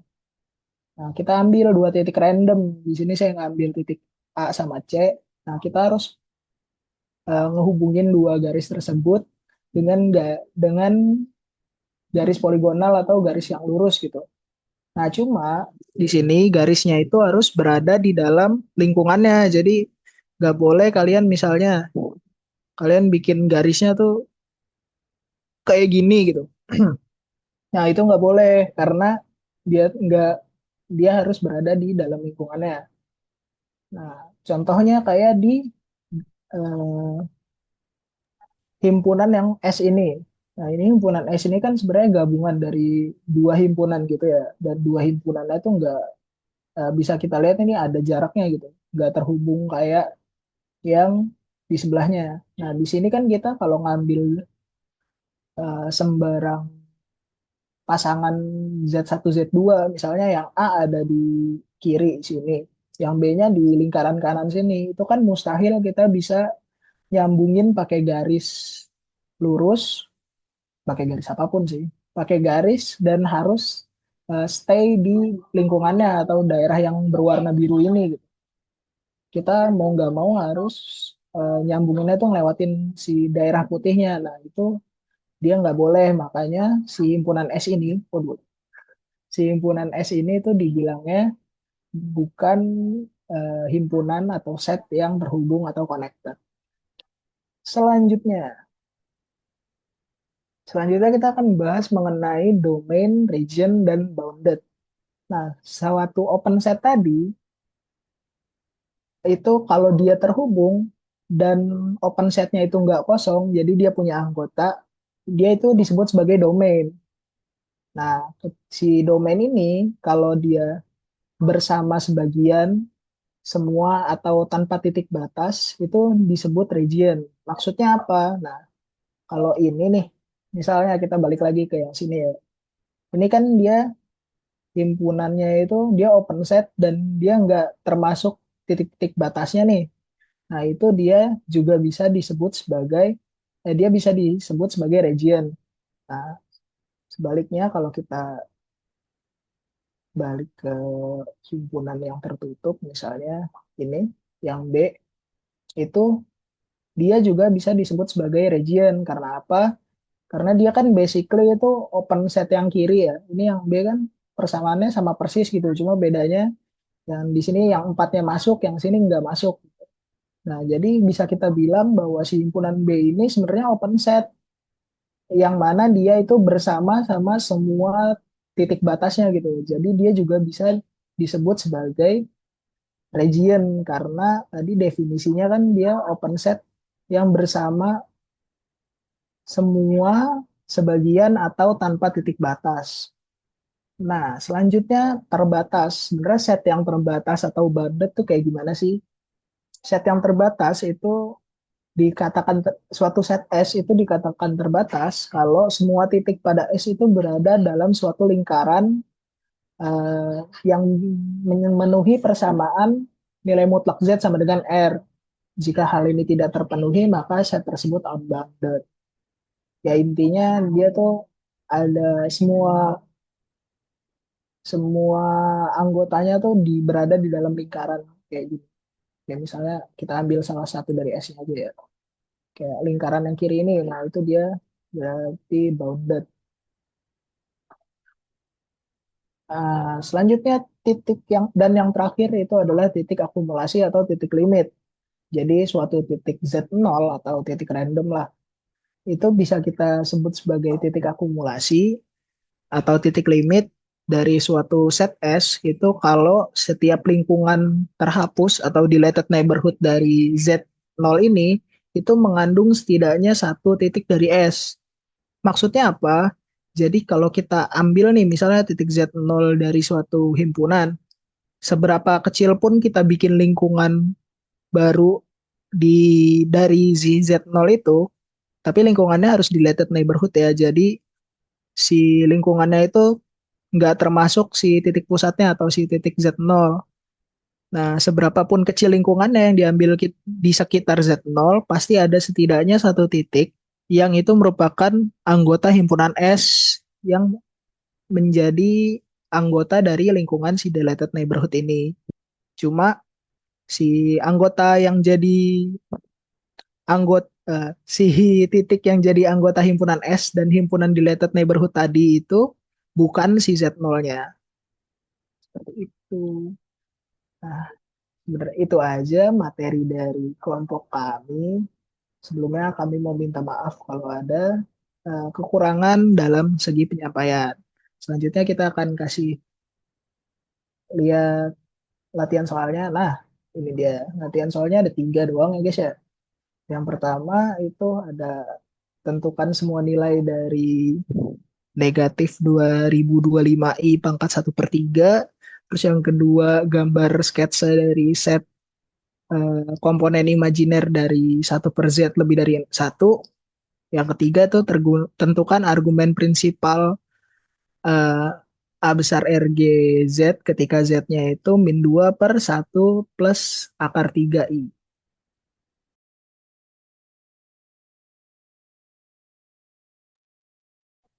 Oke.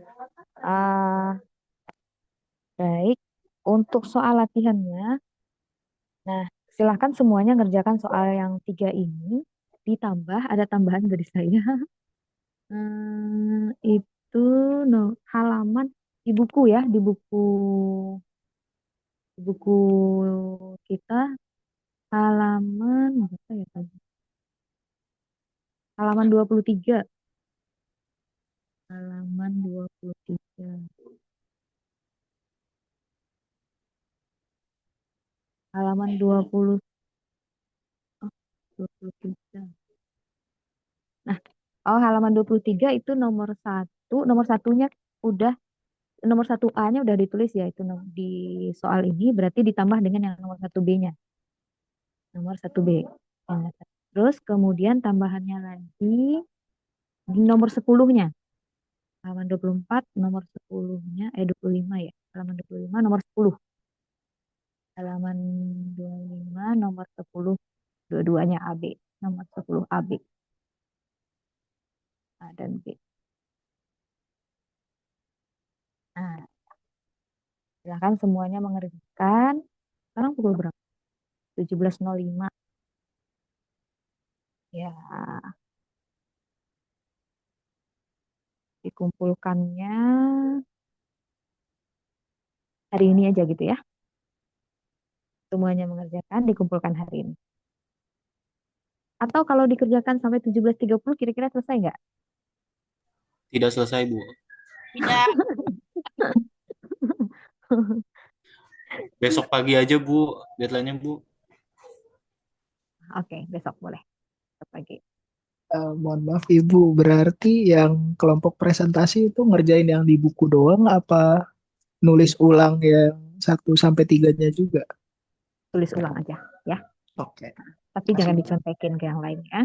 Iya Bu. Nah, saya harap semuanya mengerjakan sendiri-sendiri. Yang ditulis itu paham dengan yang ditulis, dengan apa? Paham dengan yang ditulis ya. Karena apalah gunanya nilai latihan itu bagus-bagus, tapi kita nggak bisa nanti pas ujian, gitu ya. Benar-benar saya harap yang ditulis itu paham gitu. Oke? Izin bertanya, Ya, tugasnya boleh diketik nggak? gimana? Tugasnya boleh diketik nggak, Bu? Oh, tugasnya ditulis saja. Takutnya nanti di copy paste sama siapa itu ya. Tulis saja ya. Iya. Ta- Iya, kenapa? Kalau nulisnya digital nggak apa-apa kan Bu? Oh, boleh, boleh. Nulisnya di tablet lalu itu yang dijadiin PDF boleh. Nulisnya digital boleh. Tidak harus di kertas. Terus tadi saya diskusi sama Pak Ibnu. Nah, untuk materi ini yang sudah dikumpulkan itu sampai yang udah ngupload itu sampai mana ya?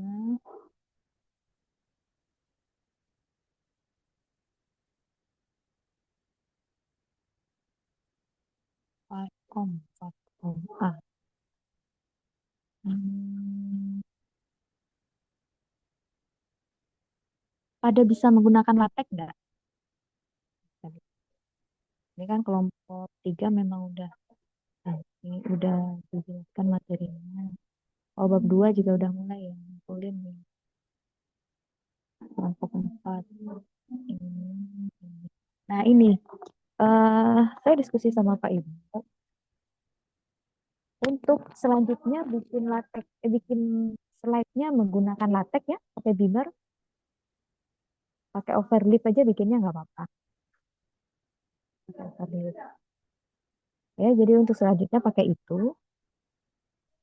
Mungkin ke depannya juga akan saya gunakan slide-nya adik ini di perkuliahan.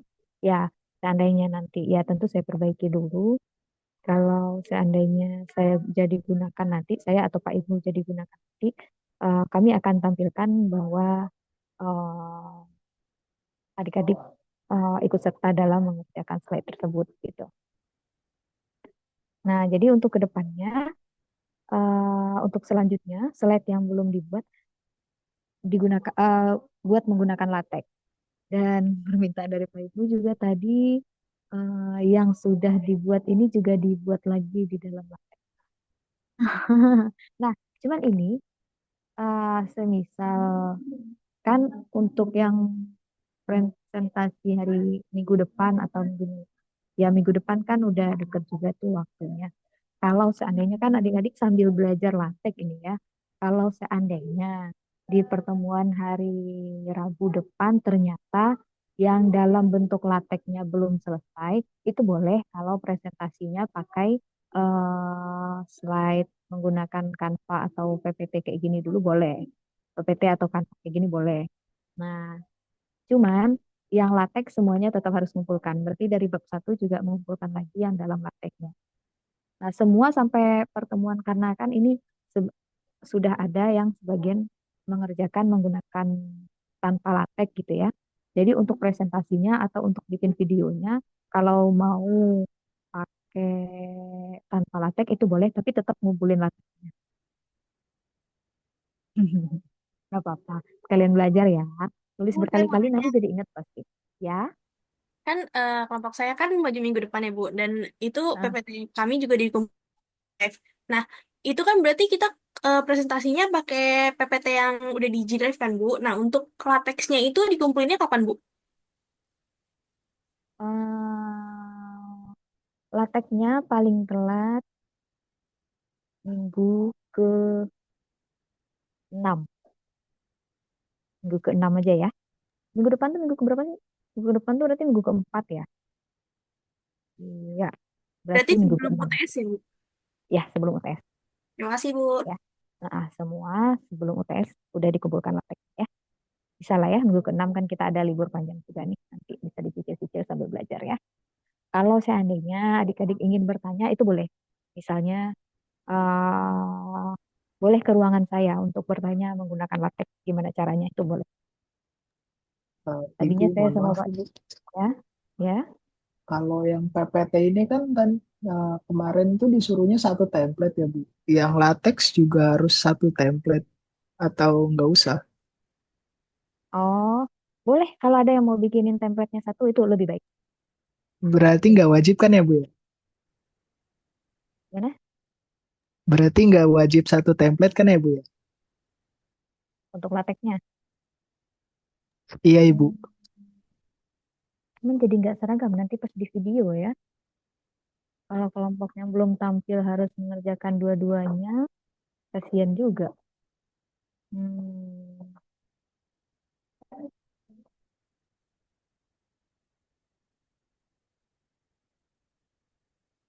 tapi bebas juga nggak apa-apa sih. Kalau seandainya ada yang bisa membuatkan template-nya itu lebih baik. Jadi seragam semuanya gitu ya. Tapi jadi tidak seragam dengan yang udah terbuat ini itu nggak apa-apa. Nanti bikin lagi yang baru. Nah, cuman kalau seandainya memang tidak ada template-nya, biar masing-masing berkreasi juga ya tidak apa-apa sih. Boleh.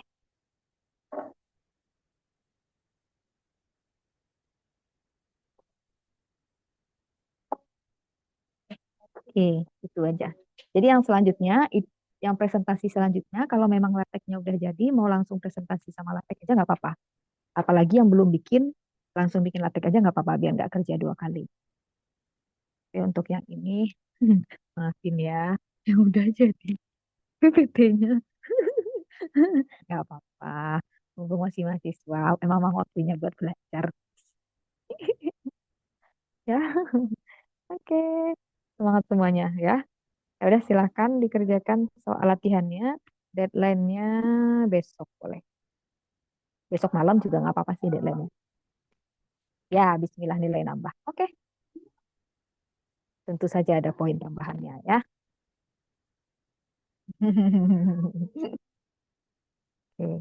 Untuk hari ini mungkin saya cukupkan dulu ya sampai ini udah sore banget. Fokusnya udah berkurang. Ya. Oke, sekian dulu ya pertemuan hari ini. Silahkan dikerjakan latihannya. Jadinya deadline-nya besok jam 23.59. Ya. Dan untuk yang belum bisa praktek dan ingin belajar itu boleh datang. Kalau minggu ini saya ada di kampus, besok ada tapi mungkin janjian ya, karena nggak sepanjang hari di kampus besok, siang paling adanya. Kalau hari Senin, Selasa, Rabu, minggu depan kemungkinan saya banyak di kampus. Nah, setelah itu lama, mungkin 2 minggu ke depannya saya nggak ada di kampus. Ibu, berarti tadi untuk tugas deadline-nya besok jam 23.59 ya? Ya, 23.59. Dikumpulkannya di itu lagi. Parkom ini udah pernah ada tugas belum sih? Belum ya? Belum ya. Kita latihan di kelas pernah ya? Iya, Bu. Belum ada Nah, di Teams di ataupun rumah Canva. belum. Oh ya, pakai ini aja. Yang latihan di kelas itu pakai form nggak sih? Google Form? Iya, Udah Bu. pernah? Besok, iya. Nah ya, dikumpulkannya di Google Form itu aja ya. Di link yang waktu itu aja. Oke. Ya, sekian dulu pertemuan hari ini. Assalamualaikum warahmatullahi wabarakatuh. Terima kasih untuk yang udah presentasi. Oke, terima kasih banyak, Bu. Terima kasih, Bu. Terima kasih, Ibu.